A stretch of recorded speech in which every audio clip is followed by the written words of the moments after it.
Siin Saaremaal Tõnija küla heinamaal on nelinurkne lohk maa sees, selle ümber on mingisugused paekivid. Rahvasuu kutsub kohta katkuauguks. Ei tundu väga muljetavaldav auk. Suvel heina sees pole siin suurt midagi näha. Kui me läheksime ajas tagasi 1500 aastat, rahvaste rännuaega, mil Lääne-Rooma riik varises kokku ja Euroopa kaart muutus tundmatuseni, leiaksime siit eest väga erilise matmispaiga. Paika uurinud arheoloogid nimetavad seda surnumajaks. Mida see tähendab? Kui meie oleme harjunud sellega, et surnu sängitatakse mulda, seal kohal on korrastatud hauaplats ja hauakivi ning meie elavad käime aeg-ajalt haual küünlaid süütamas, siis rauaajal oli kõik teisiti. Toonastel saarlastel oli surnute jaoks eraldi ehitis. Tõenäoliselt oli see paekivist ja palkidest seintega, katus oli kaetud paeplaatidega ning hoone keskosa oli maasse süvendatud. Siia surnumajja toodi surnukeha matusetseremoonia lõpus. Surnuid ei põletatud, ei maetud ka eraldi haudadesse, vaid jäeti lihtsalt siia paeplaatidest põrandale kõdunema. Või siis paigutati mingisugustesse puidust kastidesse siin hoone põrandal. Kui surid järgmised kogukonna liikmed, toodi lihtsalt uusi surnukehi juurde. See oli nagu laipade ladu. Me võime ette kujutada, et me siseneme siia ruumi. Meie ees on hunnik segi paisatud luid, võib-olla mõni pooleldi lagunenud, pooleldi kuivanud laip. Arvatakse, et vahel võidi esivanemate surnukehiga siit välja tuua ja kogukonnale näidata, et vot siin on meie kauge esivanem, meie suguvõsa rajaja. Inimesed maeti koos ehete ja relvadega, näiteks odade, kilpide ja sõjanugadega. Ilmselt olid lahkunud oma kõige uhkemas rõivastuses ja usuti, et sõjameestel läheb relvi vaja teispoolsuses toimuvates lahingutes.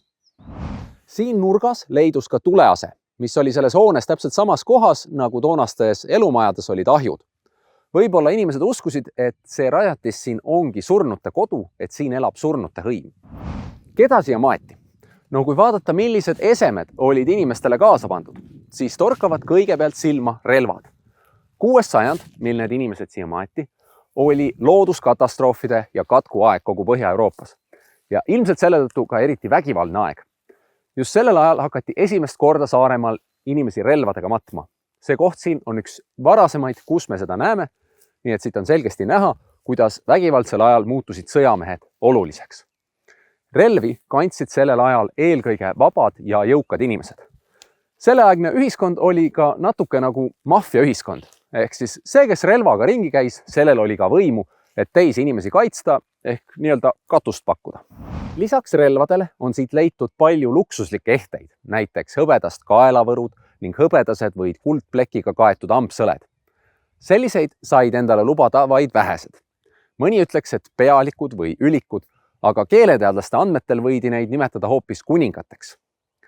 Tänapäevaga võrreldes võiks neid hoopis nimetada näiteks oligarhideks. Luude põhjal võib öelda, et enamik maetuid on olnud omavahel sugulased. Nii et selline mõnus oligarhi perekonna privaatne mausoleum. Kui suurt piirkonda siinsed ülikud või oligarhid valitsesid, ei ole teada. Aga kust nende rikkus tuli? Heidame pilgu kaardile. 1500 aastat tagasi oli Saaremaa teise kujuga kui praegu. Kui täna on Lepna surnumaja juurest mereranda pea 3 kilomeetrit, siis aastal 500 oli see küngas siin mereranna kohal. Kohe selle künka kõrval oli Maadevahe jõe toonane suue, mis oli sobiv paik sadamakohaks. See võis olla oluline peatuspaik kaubateel, mis kulges mööda Saaremaa lõunarannikut.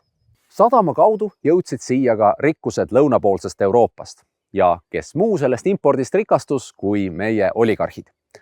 Võib-olla oli surnumaja meremärk sadamasse tulevatele laevadele ja sellisesse kõigile nähtavasse kohta rajasid siis sadama omanikud omadele põhimõtteliselt mausoleumi, mis pidi siis näitama, et vaadake kõik, kes siin boss on.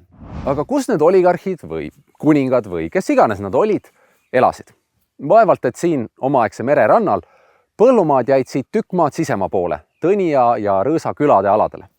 Sealt, eriti Tõnija külast, on leitud veel palju kivikalmeid, kuhu maeti rohkem kui 1000 aasta jooksul. Võib-olla olidki need sellesama eliidi suguvõsa matmispaigad. Surnumajja maeti siiski peamiselt 5. ja 6. sajandil.